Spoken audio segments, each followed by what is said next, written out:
imagine waking up tomorrow and finding out that the dictionary, the literal rule book of reality that we use, was just silently rewritten while you slept? Right, like the baseline code we use to communicate is just suddenly different. Exactly. Words you thought you understood suddenly mean something entirely different. And, without even realizing it, the language you use every single day has suddenly made you guilty of an offense you didn't even know you committed.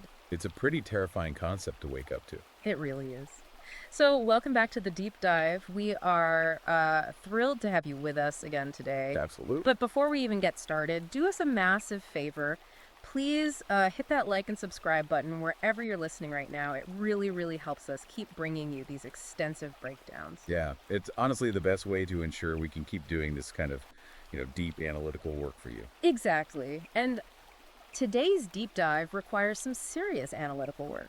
I mean, we are doing a massive, comprehensive review of a newly published ebook that is, well, it's making some serious waves out there. Oh, massive waves. You can actually check out the book for yourself right now on Amazon Kindle and Google Play Books. It's called End of Gynocentrism, and it's a 2026 manifesto written by Conrad Riker. And right in the preface, the author is incredibly explicit about his target audience. He says he's writing specifically for the native Anglosphere man. Right, and it offers this really sweeping, highly provocative, and just completely unapologetic critique of modern Western civilization, feminism, and basically entire architecture of our current institutions. It's an incredibly dense text, too. Riker isn't just throwing out basic cultural complaints. No, not at all. He really attempts to trace what he views as this systemic disenfranchisement of men across a multitude of disciplines. We're talking linguistics, epistemology, economics, behavioral psychology, and even ancient mythology. Which is wild. But, okay, before we jump in, we need to be very, very clear with you. This source material contains highly politically charged content. Very charged. As your guides today, we are not taking sides. We are not endorsing the viewpoints, the politics, or the ideologies presented in this text. Right. Our mission today is strictly to impartially report on the content provided. Exactly. We're just here to help you, the listener, understand the arguments and the ideas contained in the original source material. We're here to analyze the text, not advocate for it. That is the crucial framing for today.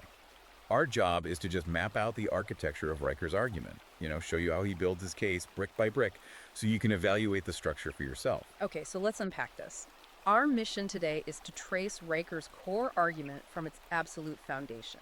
We're going to start exactly where he starts, which is this claim that our language has been intentionally and systematically manipulated. And from there, we'll explore how he connects that linguistic shift to a complete overhaul of how society determines what is true. Right, essentially a shift from logic to emotion. Then we'll look at the fiscal and the institutional consequences he claims resulted from all of that. And finally, we'll lay out his proposed solution, which he calls the logocentric restoration. Which is basically this complete, technologically insulated withdrawal from modern society. So, to truly grasp the scope of Riker's worldview, you really have to look at where he believes this cultural war actually started. Yeah, and he doesn't point to a specific political election or, a protest or a piece of legislation. He points directly at the dictionary. He calls the people responsible for this the word horde raiders, which is quite a title. It is. And his premise is pretty stark. He says whoever controls the dictionary controls the battlefield. Right, and the mechanism here is profound if you actually think about it. He argues that over the last decade, there's been this silent, highly coordinated campaign of lexical revisionism. And he isn't talking about the natural evolution of slang, like how kids change up words? No, not at all. The book cites a very specific claim that back in 2018, the Oxford English Dictionary silently altered over 10,000 gendered entries. 10,000. And the core of his argument is that this happened completely out of public view. There was no democratic vote, no parliamentary debate, no public consensus. It was just a quiet institutional rewriting of reality. And he emphasizes that this wasn't an effort to make language more precise or clear. He views it as the outright weaponization of language. Yeah, he claims that fundamental concepts, words that form the basis of our legal and social contracts, have been completely redefined to serve a very specific ideological agenda. Let's look at some of the examples he highlights. Take the word racism. Right. Riker argues the definition was changed from meaning an objective discriminatory action taken by an individual based on race to representing basically any societal statistical outcome that happens to be disparate by race. Regardless of individual intent. Exactly, regardless of intent. He also points to the words violence and harm, right? He does. He claims violence was historically understood as physical force intended to hurt or damage someone. But he notes it's been semantically expanded to encompass uncomfortable speech or differing political opinions. Which is a massive shift. Huge. Yeah. And similarly, he argues harm was redefined from objective bodily injury or material loss to purely subjective emotional offense. The text gets incredibly specific with its examples here too, pulling directly from major dictionary updates. Like, he points out that in 2020, Merriam-Webster added a secondary definition to the word female. Yeah, and they defined it based entirely on gender identity, essentially saying female means having a gender identity that is the opposite of male. And then he notes that in 2022, the Cambridge Dictionary quietly redefined the word woman to include an adult who lives and identifies as a woman. This is where Riker applies formal logic to critique the shift. He presents a classic logical syllogism to argue that this redefinition is basically epistemological arson. Epistemological arson, wow. Yeah, his logic goes like this. If a woman is defined as anyone who identifies as a woman, and the act of identification inherently requires knowing what the thing you are identifying as actually is, Right. but that thing no longer has an objective biological anchor, then the definition is entirely circular. It just refers only to itself. Exactly. He argues it's a semantic void that destroys the ability to communicate objective reality. He also brings up the cognitive scientist Steven Pinker's concept of the euphemism treadmill. Which is a great concept. It is. For you listening, if you aren't familiar with that term, Pinker originally used it to describe how society constantly invents new, polite words to replace offensive ones. But eventually, the new words just absorb the exact same stigma as the old ones. Right. The classic example is how crippled became handicapped, which became disabled, which became differently abled. The word changes, but the underlying human perception doesn't. But Riker takes Pinker's linguistic observation Yeah. and applies this very dark interpretation to it. He argues that modern ideological activists looked at the euphemism treadmill and realized it was a weapon. Oh, I see. Yeah, if you can force people to constantly change their vocabulary, like if the correct term changes every 6 months, you keep the general population perpetually off balance. It's like playing a board game where your opponent is secretly rewriting the rule book under the table. So no matter what move you make, you're penalized. That is a perfect analogy. Riker's claim is that people are kept just one wrong syllable away from social or professional destruction. And the text argues that the true goal of this constant linguistic shifting isn't clarity, and it certainly isn't politeness. The goal is pure confusion, because confusion breeds compliance. Right. It's a mechanism of control. He illustrates this with this amazing historical artifact, actually. He digs up a 1985 piece written by the cognitive scientist Douglas Hofstadter. The satire piece. Yeah, it's a satire called A Person Paper on Purity in Language. Hofstadter was trying to satirize the push for gender-neutral language by inverting it to an absolutely absurd degree, targeting race instead of gender. He suggested that instead of saying chairman, we should say white chair. Or instead of freshman, we should say fresh white. Which is obviously ridiculous. Hofstadter intended it as a strict reductio ad absurdum, a philosophical technique where you take your opponent's idea to its absolute, most extreme logical conclusion to demonstrate how ridiculous the underlying premise is. But Riker makes a fascinating, albeit pretty cynical observation here. He argues that modern activists didn't read Hofstadter's piece as a cautionary satire. They read it and essentially used it as an instruction manual. So to summarize this first pillar of his argument, Riker is claiming that by completely untethering words from objective, biological, or physical reality, institutions are able to enforce total compliance. Because if violence is defined as whatever the listener feels is violent, then the person who claims to be offended holds absolute unmitigated power over the person speaking. You can't mount a defense. Exactly. You cannot mount a defense based on objective facts if the very words you have to use to describe those facts have been engineered in advance to make you guilty by default. That's wow.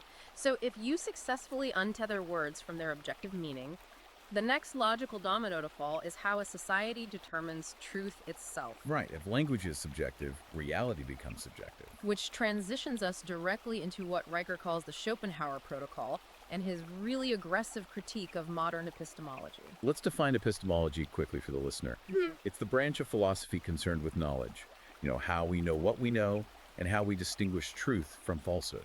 Got it. Riker sets up a stark binary contrast between two epistemological frameworks. On one side, he places what he explicitly terms masculine logic. And he anchors this masculine logic in Aristotle, specifically Aristotle's principle of non-contradiction, or the law of identity. Right. A is A. A thing is what it is, regardless of how anyone feels about it, and regardless of the social consequences of it being true. And Riker views this Aristotelian logic as the non-negotiable bedrock of physical reality, the scientific method, and basically Western civilization itself. He does. So what's on the other side of this binary? On the other side is what he terms teleological rationalization. Okay, time out. Let's break that down for the listener who hasn't taken a graduate philosophy seminar recently. Teleological essentially means looking at the end goal or the purpose of something first, right? So what is he actually saying here? He's arguing that modern, what he calls feminized institutions, have completely abandoned Aristotelian logic and replaced it with a feelings-first ideology. So the goal dictates the facts. Exactly. In this framework, the desired political or emotional goal justifies the premise. The logical flow is completely inverted. How so? Instead of gathering facts to reach a conclusion, the process goes like this. I strongly want B to be true. Therefore, A must be true to support B. Therefore, I will declare that A is true. So to put that in a real-world context, Yeah. if an activist wants a certain demographic to be viewed as systemically oppressed, that's the desired outcome, that's B, they will retroactively decide that any interaction, any policy, or any statistic, which we'll call A, must inherently be evidence of that oppression. And they will do this regardless of the objective, measurable facts of the situation. The way Riker analyzes this shift is incredibly clinical. He doesn't just call it bad philosophy or sloppy thinking. He pathologizes it. He claims that our culture has seen the institutionalization of personality disorders. And he brings receipts to back this up, too. He leans heavily on a couple of recent academic studies. He cites a 2020 study published in the journal Current Psychology and another from 2021 in the Journal of Personality and Individual Differences. These studies are foundational to his thesis in this section. Riker points to their specific findings, which suggest remarkably strong correlations between high involvement in social justice activism, heavy social media use, and the manifestation of cluster B personality traits. For those listening, cluster B personality disorders are the dramatic, overly emotional, or unpredictable group. We're talking specifically about narcissistic personality disorder and borderline personality disorder. Yeah, Riker actually maps out the DSM-5 criteria right in the book. He does a side-by-side comparison, doesn't he? He does. He looks at the diagnostic criteria for narcissistic personality disorder. He highlights criterion 1, which is a grandiose sense of self-importance, and criterion 3, the belief that one is special and unique and can only be understood by or should associate with other special or high-status people. And he compares this directly to the concept of feminist standpoint theory or standpoint epistemology. Standpoint epistemology being the academic idea that your understanding of the world is entirely dictated by your social identity, and that marginalized identities have a superior access to truth. Exactly. Riker argues that the idea that only women can truly understand women's experiences, and that any male analysis or objective pushback is inherently invalid, mirrors narcissistic criteria perfectly. He claims the modern social justice movement acts as a magnet for people who crave unearned moral superiority, and then it provides them with unlimited societal validation by treating their personal subjective grievances as profound political virtues. This is exactly where he attacks the phrase lived experience. He says this phrase acts as an unfalsifiable trump card in modern discourse. Unfalsifiable is the key word there. If reality is dictated entirely by an individual's lived experience, you can never ever tell someone they are objectively wrong. It completely shuts down any capacity for defense or debate. Completely. Riker argues that if a man tries to point to objective statistics or historical context, or simple logical inconsistencies in a narrative, the new epistemological rules dictate that he is accused of gaslighting or denying someone's reality. He calls this a distributed delusion. And he compares it to the classic Hans Christian Andersen fable, The Emperor's New Clothes. In that fable, everyone can plainly see the emperor is naked, but the social cost of stating objective reality is too high, so everyone just pretends to see the invisible clothes. Right. Riker says we are living in a society where collective assertion overrides individual objective perception. The cost of dissenting from the agreed-upon emotional delusion is basically social or professional death. He also introduces a documented psychological phenomenon here to explain why this works so effectively on a societal level. It's called the women are wonderful effect. This is a widely replicated finding in social psychology. Studies consistently show that both men and women naturally associate more positive attributes like empathy, warmth, and innocence with women than they do with men. And Riker takes this psychological bias and uses it as an explanatory mechanism. He does. He argues this bias is why female cruelty, deceit, or manipulation. He gives examples like false accusations, reputational destruction, or parental alienation in family courts is systematically ignored, minimized, or excused by society. So our inherent psychological programming makes empathy naturally flow toward the cryo woman while demanding stoicism and accountability from the man. That's his argument, yes. So if I want to make sure I'm following his logic here, the author is saying that when a corporate HR department brings two employees into a room for conflict resolution, and the mediator asks everyone to center lived experience and prioritize emotional impact over intent, Riker views that as essentially a gentrified Maoist struggle session. That is a very accurate summary of his view. He argues that in those spaces, you are no longer participating in conflict resolution. You're expected to confess your unearned demographic privilege and affirm the other person's subjective feeling of oppression, Regardless of the facts. entirely independent of whatever objective, verifiable evidence might exist regarding the conflict. But Riker doesn't stop at HR meetings or cultural complaints. If you're listening to this and wondering how this affects the real world, this is where the book takes a really hard pivot. He argues this emotional capture has massive, mathematically quantifiable financial consequences. He leaves the realm of philosophy and feelings and enters the realm of ledgers and accounting. This section of the book is titled The Reproductive Kleptocracy, and his audit of Western civilization's balance sheet is incredibly grim. Let's look at his core fiscal argument. It rests entirely on taxation data and the welfare state. Riker makes the claim that over the course of a lifetime, men are overwhelmingly net positive tax contributors. Meaning, the average man pays significantly more into the state treasury in taxes than he ever consumes in state services, subsidies, or welfare. Conversely, he claims that when you look at the data for women as an aggregated collective voting bloc, they are net negative tax contributors. Over a lifetime, they consume more in state-funded services, healthcare, and social safety nets than they contribute in tax revenue.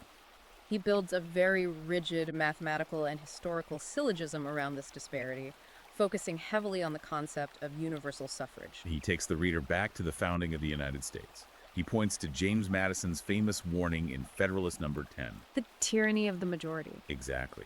Madison was deeply concerned about factions. He worried that if a majority voting bloc formed, they could legally use the apparatus of the state to seize the property and wealth of a minority-producing class. And Riker argues that Madison's exact nightmare scenario was realized the moment the franchise of the right to vote was expanded to everyone without keeping it tethered to property ownership or net tax contribution. Riker's thesis is that once women gained the vote, they began using the voting booth not just for political representation, but as a mechanism to continuously expand a massive welfare state. And the function of that welfare state is to systematically redistribute male-generated wealth to themselves. He calls this emotional taxation without representation. Which is a hell of a phrase. It really is. Yeah. He uses that phrase because he argues the men who are literally producing the wealth that keeps the system solvent are simultaneously culturally demonized as toxic or oppressive by the very institutions their tax dollars are funding. To back this up, he tracks the explosive growth of the U.S. welfare state. He notes that in 1960, there were roughly 16 federal welfare programs. Today, there are over 80. He frames this entire macroeconomic structure as a transfer payment plantation, where men are the designated field hands. Wow. And he applies this exact same fiscal lens to family law, specifically zeroing in on alimony. And he goes back to linguistics here, discussing the semantic drift of the word alimony. The historical context he provides is fascinating. The word alimony originally derives from a Latin root meaning nourishment or sustenance. Right. Historically, it was intended as a temporary measure to ensure the sustenance of minor children or a truly destitute former spouse. But Riker argues the concept has experienced massive semantic drift. It's morphed into permanent or long-term spousal support regardless of the presence of children or actual destitution. He claims it has become a legally sanctioned tool for pure financial extraction. He describes modern alimony as the state transforming what was supposed to be a voluntary marriage vow into a lifetime, inescapable lien on male labor. And this leads directly into his macro analysis of demographics and birth rates. If you're looking at the long-term viability of this fiscal system, the numbers are, well, they're alarming. Riker cites the U.S. total fertility rate, which in 2023 was sitting at roughly 1.62 births per woman. For you listening, demographers agree that a fertility rate of 2.1 is the absolute baseline replacement rate needed just to keep a population stable, let alone grow it. We are far below that. Riker ties this demographic winter directly back to his fiscal argument. He warns that legacy systems like Social Security, Medicare, and massive sovereign debt are mathematically guaranteed to collapse. Why? Because the future tax base, the children who need to be born today to grow up, work, and fund the pensions of the current aging generation, are not arriving. In his highly provocative phrasing, he says the future tax base is being aborted or contracepted away by a modern culture that instructs women to view motherhood as a form of slavery and corporate careerism as the ultimate liberation. If you're listening and looking at your pay stub, Riker's fiscal argument hits incredibly close to home. I want to synthesize this because it's a huge claim. He's basically arguing that the modern democratic state functions like a subscription service. A subscription service, yes. Western civilization is being liquidated to fund a subscription service for female independence from male provision, and men themselves are the product being canceled. That is a brilliant encapsulation of his fiscal thesis. The state, in his view, functions primarily as an expropriation engine. But here is the critical pivot in the book. Riker notes that in order to execute a wealth transfer of that staggering magnitude, the institutions managing society had to be fundamentally captured and repurposed. The universities, the courts, the corporations, the media. Right. They could no longer operate on merit or objective performance or Aristotelian logic because those frameworks wouldn't justify the wealth transfer. Which pulls us right into chapter 6 of his argument, the institutional long march and what he describes as the systematic purge of male spaces. Riker outlines a very specific, repeatable 5-stage pattern of institutional capture. He claims this virus has infected almost every legacy institution in the West. Let's walk through his stages. Stage 1. The institution is pressured to lower its objective standards of merit in order to increase demographic representation, usually under the banner of diversity or equity. Okay, stage 2. Once the new demographic achieves critical mass, they change the institutional culture to prioritize their own cognitive preferences. In Riker's framework, this means replacing objective facts and rigorous debate with emotional safety and consensus. And then stage 3. The institution inevitably suffers a catastrophic loss of functional competence because its foundational standards were abandoned. Stage 4. The public realizes the institution is failing and it loses its legitimacy and authority. And finally, stage 5. The system collapses, or replacement institutions emerge to fill the vacuum. Riker doesn't just theorize this. He provides highly specific case studies from the last decade to prove this pattern exists. We mentioned James Damore earlier, the software engineer fired by Google back in 2017. Riker uses the Damore case as the quintessential example of stages 2 and 3. For those who don't remember, Damore wrote an internal memo attempting to explain gender disparities in tech. And he didn't use bigotry. No, he heavily cited peer-reviewed evolutionary psychology and biological differences in interest.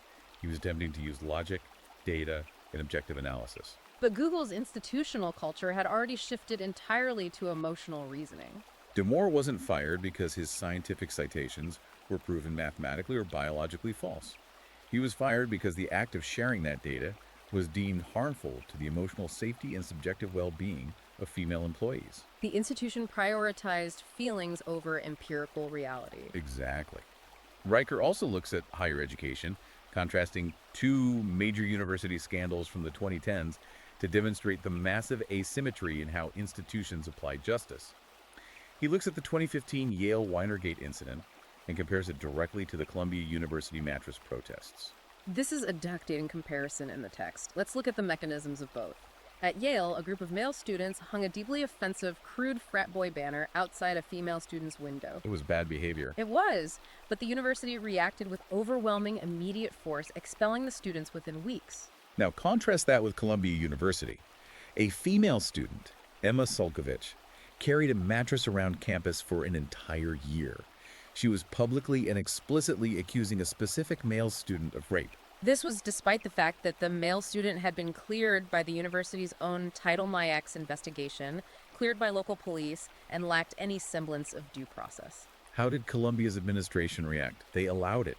They even gave her academic credit for it, framing the public defamation of an innocent student as artistic expression. Weiger uses this to argue that within captured institutions, female accusations are treated as holy sacraments, requiring absolutely no evidence, while male defenses are treated as heresies requiring no hearing.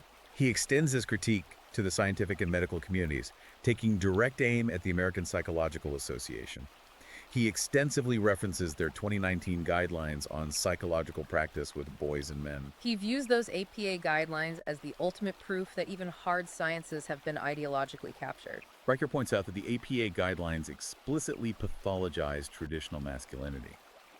The guidelines suggested that traits historically associated with men, like stoicism, competitiveness, risk-taking, and self-reliance, are psychologically harmful and linked to violence and sexism. And Riker notes the profound, tragic irony here. He argues that the very stoic competitive traits that were absolutely necessary to build, maintain, and defend Western civilization are now being officially diagnosed as mental defects. Diagnosed by the very people who live in comfort, precisely because of that civilization. Exactly. And this leads directly to his passionate defense of exclusively male spaces. He's talking about organizations like the Boy Scouts before they went co-ed, or fraternities, or even traditional men's clubs. He calls them laboratories of manhood. Riker asserts that historically, these male-only spaces served a vital civilizational function. They were where boys learned competence, hierarchy, discipline, and how to operate and resolve conflict without the influence of female emotional leverage. He claims these spaces are systematically targeted, sued, and dismantled by feminist activists precisely because they are immune. A space that operates purely on male hierarchy cannot be manipulated by tears, guilt, or accusations of emotional harm. Therefore, it must be destroyed. But wait, I want to step in here and play devil's advocate for the listener. I want to push back on Riker's premise for a second. Sure. If these institutions, the Ivy League universities, the massive tech corporations, the psychological associations, were originally built by men, as the author heavily emphasizes throughout the book, how does he explain their capitulation? Right. Why did these brilliant male architects, CEOs, and scientists just fold? If they had all the power, why did they give it away so easily? It's the most critical question you can ask, and Riker addresses it directly.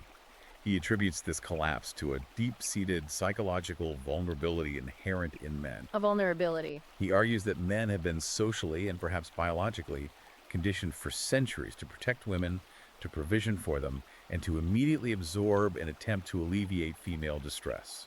The women and children first instinct. Exactly. So when feminists began marching through the institutions and demanding power, they didn't do it at the point of a sword. They used the language of victimhood, vulnerability, and emotional harm. And Riker argues that men inherently interpreted this plunder as penance. They view the demands not as a hostile takeover, but as a cry for help. Riker frames this entire 50-year cultural shift as a civilization-scale shit test. A colloquial term for a psychological boundaries test. Women pushed the boundaries of the institutions to see if men would enforce the rules and maintain the structure. And Riker concludes that men fundamentally failed the test. They failed by apologizing, stepping down, and lowering the gates to alleviate female distress, instead of holding firm to logic, boundaries, and objective standards. And because men failed that civilizational test, Riker argues we have now arrived at a state of systemic, codified collective punishment. Which brings us to what is undoubtedly the most controversial, explosive section of the entire book. He titles it Men Camp and introduces his concept of the mirror image doctrine. The title Men Camp alone tells you how intensely, how catastrophically he views the current cultural landscape. Riker does not see modern feminism as a well-intentioned movement for equality that perhaps went a bit too far or got a little overly zealous. He sees it as an institutionalized ideology of total demographic demonization. Yes. Let's unpack this mirror image doctrine. He uses formal syllogistic reasoning again, so it's like a software operating system.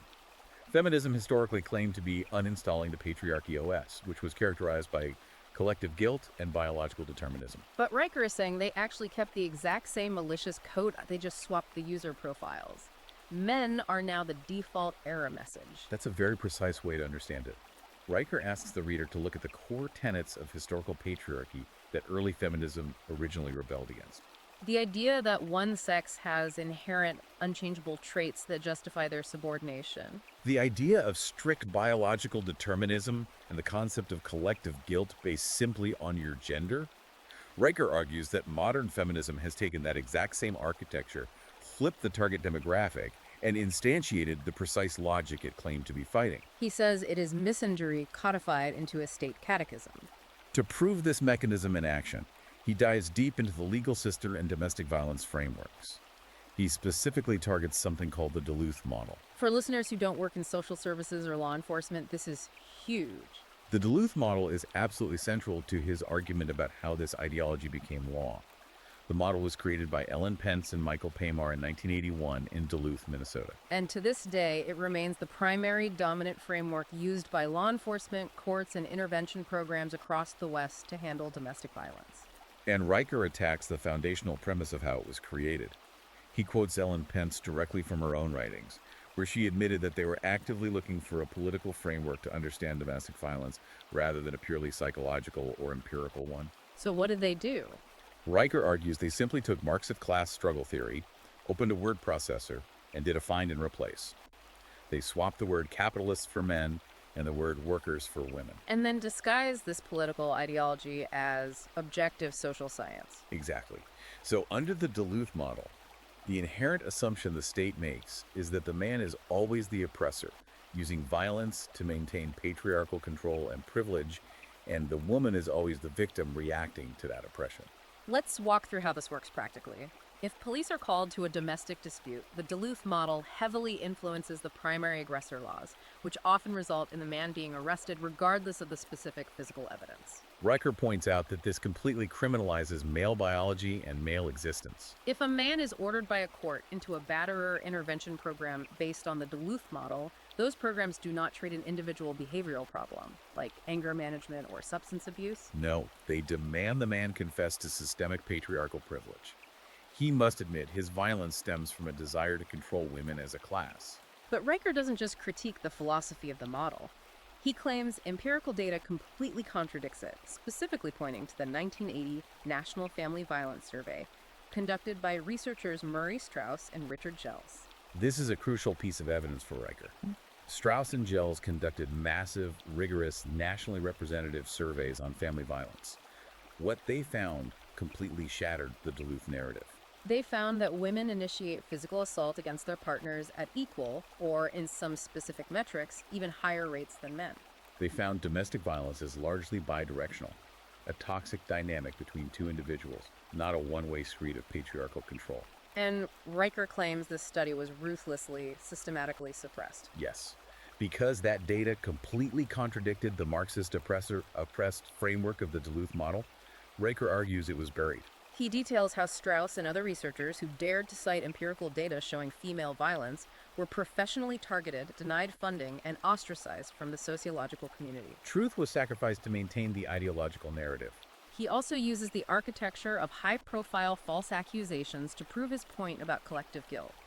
He lists the Rolling Stone UVA fraternity fraud, the story of a student named Jackie that was published as fact and completely unraveled upon basic journalistic scrutiny. He mentions Crystal Mangum, the false accuser from the Duke lacrosse case who ruined the lives of multiple players, and he extensively analyzes the Brett Kavanaugh Supreme Court confirmation hearings. In each of these high-profile cases, Riker observes the exact same societal algorithm executing. A sensational accusation is made against a man or a group of men. The accusation is credulously, immediately amplified by legacy media and institutions because it perfectly fits the pre-existing narrative of male predation. The men are publicly, professionally, and socially destroyed without a shred of due process. And finally, when the accusation inevitably collapses under objective scrutiny, there are zero legal or social consequences for the false accuser. The institutions just shrug and move on. Riker argues this is the exact architecture of a Soviet show trial. So what does this all mean for the listener? He's saying that by labeling concepts like toxic masculinity as an inherent trait, the ideology strips men of individual moral agency, which he views as a deeply dangerous historical precedent. If we connect this to the broader arc of history, Riker is sounding a massive, blaring alarm. He says that terms like all men are batterers, or the concept of toxic masculinity are not empirical claims that can be refuted with data. They are ontological claims. They are claims about what men fundamentally are by their very nature, not what they do as individuals. When a society declares an entire demographic inherently dangerous, toxic, or oppressive simply by existing, you completely strip them of individual moral agency. And historically, defining an entire group by inherent, inescapable guilt is the preamble to total disenfranchisement, internment, or much worse. It's an incredibly dark view of where things are heading. And to explain how a dynamic this destructive could become so deeply ingrained in our culture, he argues we can't just look at the last 50 years of feminist theory. No, he goes way, way back, past modern history, past what activists call herstory, all the way back to the ancients, to ancient mythology. The pivot into mythology is fascinating. Riker first tackles the modern concept of herstory and historical revisionism, like the 1619 Project. He argues these movements are not attempting to provide accurate historical documentation. They are solipsistic narrative replacements. They attempt to reframe the entire history of human civilization strictly around cycles of oppression and victimhood, completely ignoring the massive, unprecedented leaps in living standards, infrastructure, medicine, and survival that male-led civilization provided to humanity. But then he says, if you want to understand the actual raw psychology of modern feminism, you shouldn't read modern gender studies textbooks. You have to read ancient myth. He claims the ancients understood this psychology perfectly, and they tried to warn us. He points to 4 specific mythological figures to make his case, essentially reading these ancient texts as empirical behavioral observations. First, he looks at Lilith from ancient Hebrew tradition. The story goes that Lilith was Adam's first wife, but she refused to submit to his leadership. She fled the Garden of Eden and was transformed into a demon mother, historically associated with sudden infant death and harm to children. And Riker refuses to read this as just Bronze Age superstition. He maps it directly onto modern empirical data. He claims the myth of Lilith correlates perfectly with the catastrophic negative statistical outcomes we see today for children raised in single-mother households. Exponentially higher rates of criminal behavior, substance abuse, lower educational attainment, and poverty. He says the ancients empirically observed that rejecting the structure of the nuclear family and male leadership severely harmed children, and they encoded that statistical observation into the myth of a demon mother. Then he looks at the Greek myth of Persephone, who was abducted by Hades and taken to the underworld.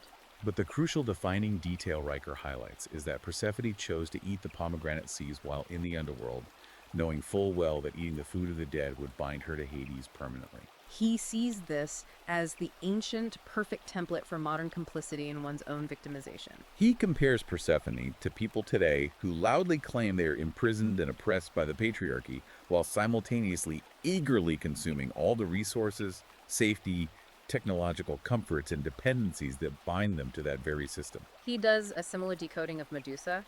I found this part absolutely fascinating.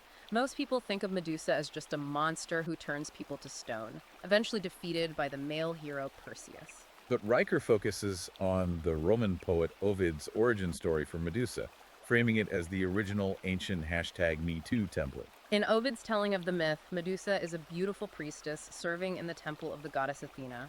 The sea god Poseidon assaults Medusa inside the temple. Now look at how Athena, the ultimate female authority figure, responds. She doesn't punish the male perpetrator, Poseidon, who is a powerful god.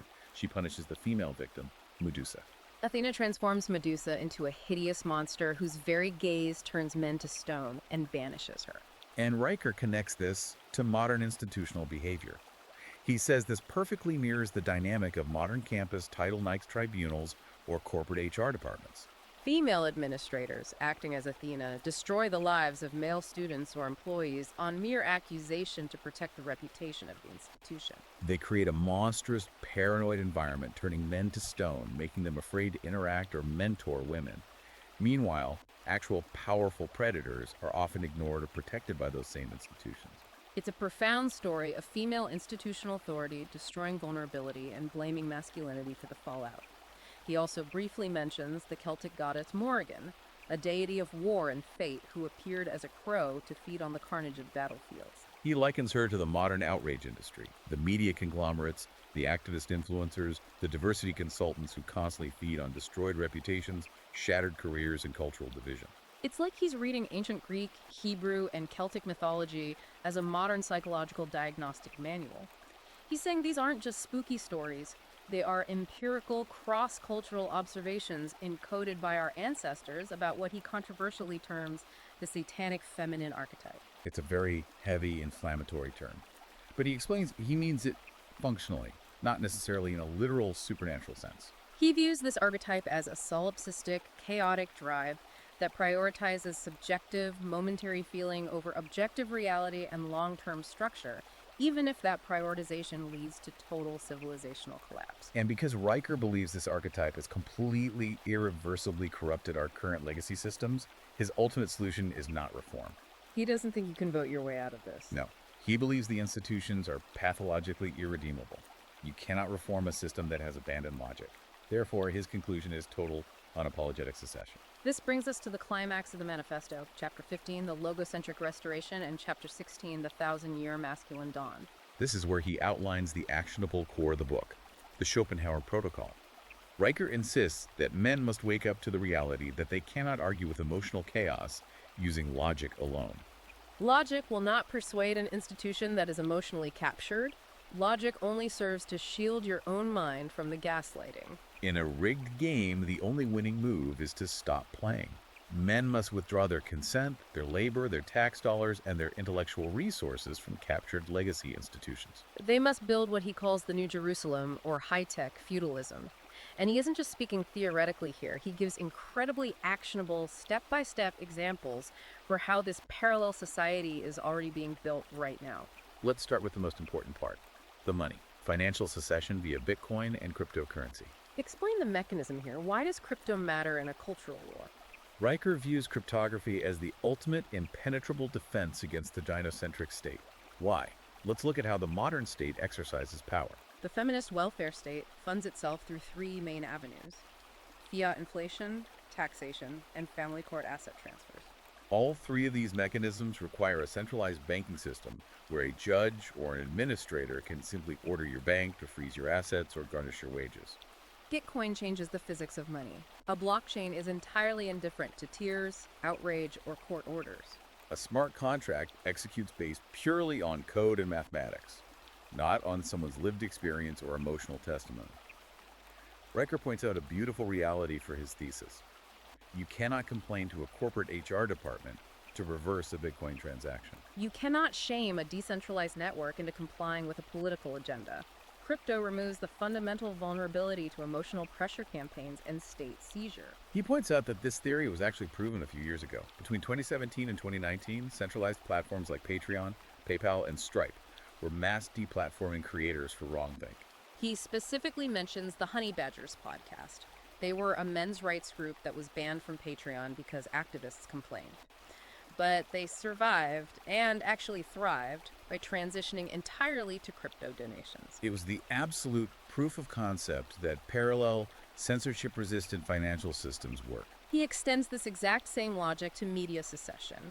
Instead of begging captured legacy media conglomerates for a voice or trying to reform the New York Times, men simply bypassed them and built parallel platforms. He notes the incredible success of Substack, pointing out that it generated over $300 million for independent writers in 2023. These are writers, thinkers, and journalists who bypassed the HR gatekeepers completely and went directly to their audience. He also heavily emphasizes educational secession. If the universities and public schools are captured by stage 4 institutional rot, what's the solution? Riker points to the massive explosion in homeschooling. He cites data showing homeschooling rates in the U.S. jumped 63% between 2020 and 2023. Right, because during the pandemic lockdowns, the curtain was pulled back. Parents looked at the Zoom screens and saw exactly what was being taught to their children: gender ideology, critical theories, and what Riker explicitly calls female supremacism, disguised under the benign label of social-emotional learning. Instead of going to school board meetings and petitioning for reform, which Riker views as a pathetic waste of energy, parents just pulled their kids out. They withdrew their consent and their funding. He also points to higher education alternatives being built from scratch, like the University of Austin, which he says prioritize objective truth and rigorous debate over accreditation from a corrupted, dying legacy system. He even touches on the most biological aspect of society: reproduction. He highlights the pronatalist faction in Silicon Valley, specifically mentioning tech billionaires like Elon Musk, who has utilized unconventional, technologically assisted methods to have many children outside the traditional family structure. Riker sees this as the ultimate civilizational bypass. He claims that technically sophisticated, high-net-worth men are quietly funding the research and development necessary to completely decouple reproduction from what he calls the empowered dater, whose fertility window has cratered. He says artificial wombs, surrogacy networks, and advanced reproductive tech will completely crash the economic and biological monopoly of the traditional dating and family court markets. When you zoom out and combine all these elements, cryptographic, decentralized money, independent and uncensorable media, decentralized homeschooling networks, and alternative reproductive technologies, Riker predicts a very specific, inevitable cultural extinction. He says the Karen archetype is mathematically doomed. The Karen archetype, the internet meme of the entitled woman demanding to speak to the manager. Exactly. Riker analyzes the Karen not as a meme, but as a power dynamic. Her entire social power derives from her ability to summon institutional force. She needs a manager, a police officer, a university administrator, or an HR department to arrive and punish the person who violated her emotional sensibilities. But think about Riker's parallel society. If the institutions themselves are entirely bypassed by decentralized network states, if interactions are governed by automated enforcement and cryptographic smart contracts, there is no manager to call. There is no HR department to complain to. She is, as Riker so vividly puts it, a mammal calling out in a digital ocean that does not possess the receivers to recognize her frequency. Her power is reduced to zero. That is a wild, incredibly evocative image. He is casting a vision of a 1,000-year masculine dawn. He sees a future composed of a network of technologically advanced sovereign city-states and digital polities. These parallel societies will be governed entirely by competence, pure logic, code, and physical capability, completely insulated from the emotional chaos and the draining taxation of the longhouse of legacy Western society. It is a radical, uncompromising vision of exit over voice. He doesn't want a seat at the table. He wants to build a new table in a different dimension. He believes the men who actually make civilization function, the engineers, the builders, the logisticians, are quietly going on strike from the old world and building a new one in the digital and physical interstices of the decaying empire. Wow. Okay, we have covered an immense, staggering amount of ground today. To quickly recap this intense intellectual journey, End of Gynocentrism takes us from the quiet, insidious manipulation of dictionary definitions and the weaponization of our language through the complete replacement of objective Aristotelian logic with personality-disordered emotional reasoning. It audits the grim fiscal realities of male tax contributions versus the expanding welfare state, analyzes the hostile systemic takeover of male institutions, and decodes ancient mythological figures like Medusa and Lilith as urgent warnings from our ancestors against female solipsism. Finally, it advocates for a total, unapologetic, technologically enabled withdrawal from modern Western institutions into cryptographic, parallel societies governed by pure competence. It is a sweeping, highly structured, and deeply challenging architectural argument. But I want to leave you, the listener, with a final question, to ponder something that builds on Riker's thesis, but wasn't explicitly resolved in the text we reviewed. Okay, let's hear it. If Riker's vision of high-tech feudalism actually comes to pass, and a technologically advanced, decentralized, logocentric parallel society manages to fully detach its wealth and intellect from the legacy democratic welfare state, what happens when these two completely incompatible worlds inevitably collide over physical reality? They still have to share a planet. Exactly.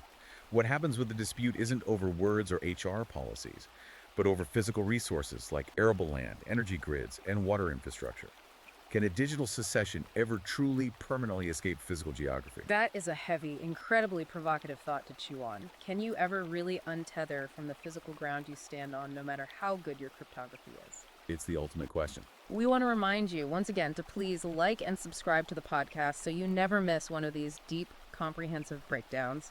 Today we reviewed the provocative, newly released 2026 ebook, End of Gynocentrism by Conrad Riker. If you want to explore these arguments, check the data, and trace the syllogisms for yourself, you can buy the book right now on Amazon Kindle and Google Play Books. And if you want to follow the author's ongoing real-time analysis of the culture, you can find him at Conrad Riker at his Substack.